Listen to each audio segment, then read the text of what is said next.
ضلع بھکر کی ایک اہم اور تاریخی تحصیل کلور کوٹ۔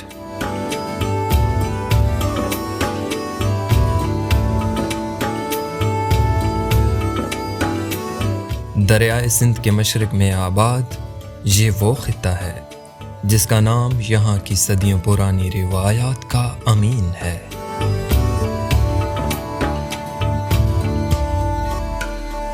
تاریخ بتاتی ہے کہ ماضی میں یہ پورا شہر مضبوط حفاظتی دروازوں کے اندر بسا ہوا تھا، اس لیے اسے کلور کوٹ کا نام دیا گیا۔ مقامی روایات کے مطابق یہاں نواب سر بلند خان سدزوئی کا ایک عظیم قلعہ بھی موجود تھا، جس کے نشانات اب وقت کے ساتھ مٹ چکے ہیں۔ تاریخ کے صفحات میں کلور کوٹ کو 7 سلطانوں کا مسکن بھی کہا گیا ہے۔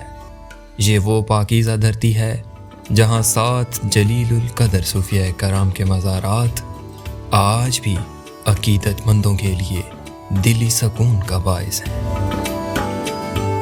تصوف کے ان خوبصورت رنگوں کے ساتھ ساتھ یہاں کا لائف سٹاک فارم اور تاریخی فریدہ باغ اس شہر کی پہچان کو مزید نمایاں کرتا ہے۔ یہاں سرائیکی، اردو اور رانگڑی زبانوں کا ایک خوبصورت سنگم پایا جاتا ہے۔ اور جب بات ہو کلور کوٹ کے روایتی ذائقوں کی تو یہاں کا سب سے مشہور کھانا صوبت ہے۔ بڑے تھال میں پیش کی جانے والی یہ سوغات یہاں کی مہمان نوازی کا زندہ ثبوت ہے۔ یہی نہیں، یہاں کے لوگ روایتی کھیلوں خصوصاً گھڑ سواری اور گھڑ دوڑ کے بھی بے حد شوقین ہیں۔ جغرافیائی طور پر کلور کوٹ کے مغرب میں جہاں دریائے سندھ بہتا ہے، وہیں اس کی مشرقی سمت میں ایک وسیع دنیا آباد ہے، یعنی صحرائے تھل کا خوبصورت علاقہ۔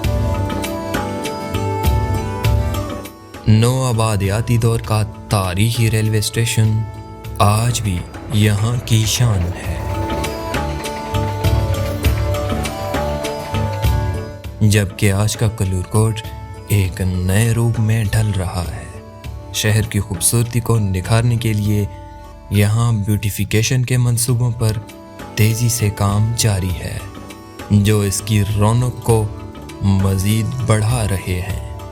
اس جدید رنگ کے ساتھ ساتھ کلور کوٹ کو خیبر پختونخوا سے ملانے والا پل اس خطے کی تقدیر بدلنے میں اہم کردار ادا کرے گا۔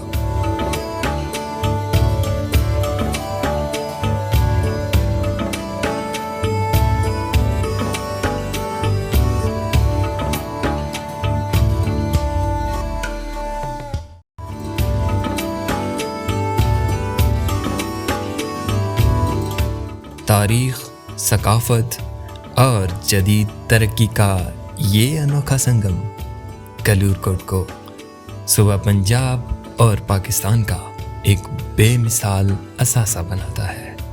اگر آپ کو بھی اس مٹی کا لمس محسوس کرنا ہے تو یہ شہر آپ کا منتظر ہے۔